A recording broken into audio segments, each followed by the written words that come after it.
Greetings, Twitter. I wanted to um, go online, given the give me 1 second here, given the breaking news this evening um, of the federal indictment of former President Donald Trump. Um, as it stands, conservatives are fuming right now, and rightly so. I mean, a lot of these conservatives were favoring Donald Trump, President Trump, and for this federal indictment to be handed down was to them it's upsetting. Okay, but I think that anybody and everybody that has been made aware of this news, they need to really look at this and examine exactly what's going on. Not necessarily the depth of the charges because the indictment is still sealed. We don't know them for certain. But a lot of conservatives are fuming and saying that this is the fault of President Biden, Joe Biden. That's not necessarily the truth. And the reason being is that if we look at the facts thus far, fact number one, the indictment was handed down in Florida. It was handed down by a grand jury. Everybody and anybody knows that Florida is a very hardline Republican state. The odds of there being liberal Democrats on the grand jury are far less likely than there were Republican conservatives on this grand jury. So it stands to reason that a moderate percentage of 60 to 70% of the grand jury could have been conservative. That being the case, I don't know how much influence any liberals, like the president Biden, or any liberal politician, for that matter, or investigator, would have with a conservative grand jury, assuming that a vast portion of the grand jury was in fact conservative. So you have to ask yourself these questions.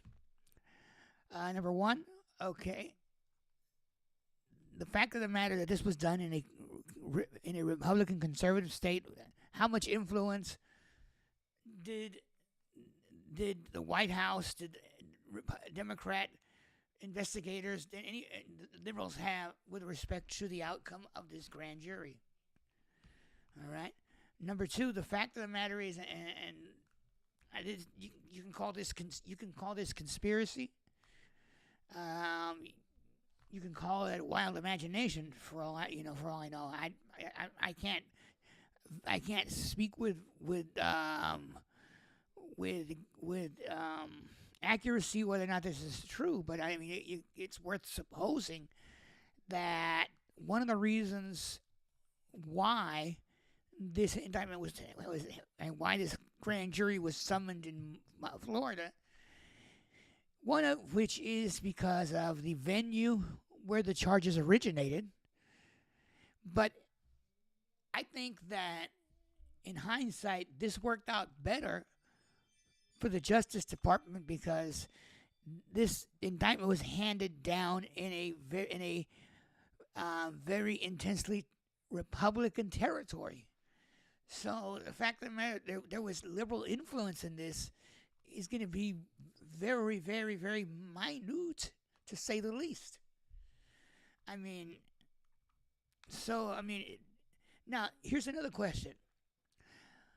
If assuming that the grand jury was a majority conservative, what evidence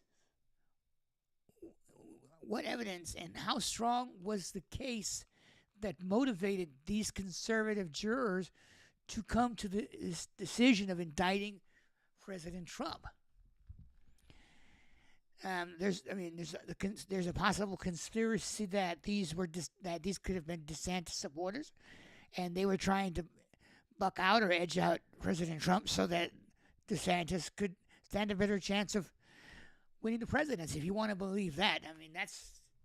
I mean, I'm not gonna say yay or nay with that because there's no way to prove it. Number one, number two, anybody who's anybody would probably think that that's a wild assumption. But I mean, if it's just as wild to say that President Biden, was responsible for the indictment to begin with. So, and that's my point. I mean, one can arrive at this particular type of assumption. But as wild as it is even just as wild that these jurors were dissent supporters. I mean, that's up to you to believe what you want to believe. At this point, it's wait and see to see that these charges being unsealed, and I guess that's going to happen on Tuesday. From what the news says, President Trump is supposed to appear before a magistrate judge on Tuesday at 3 o'clock in the afternoon. So we're going to have to wait and see exactly. We know what's going to happen.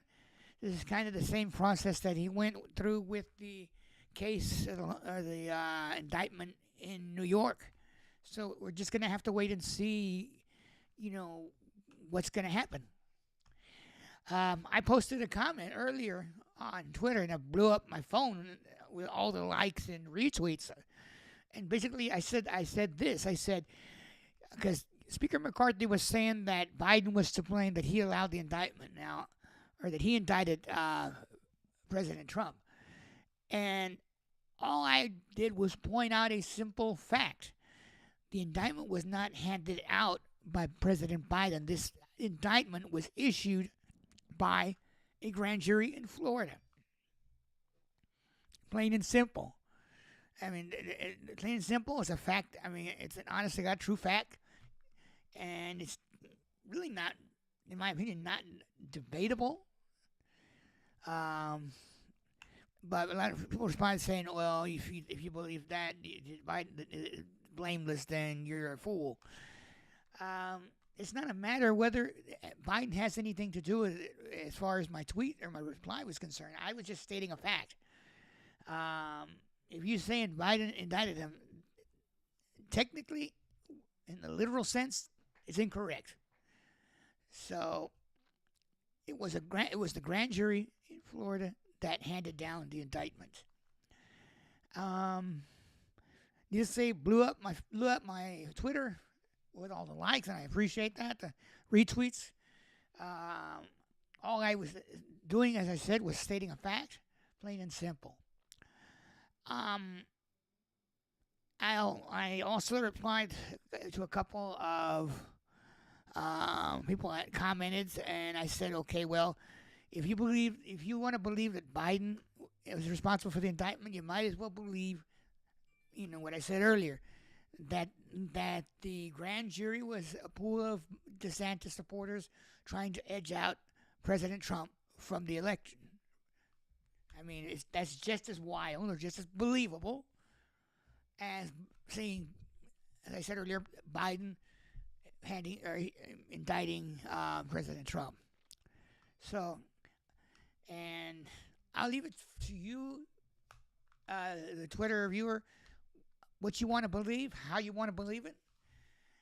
But this is historic nonetheless. First time that a president, I believe, has been federally indicted.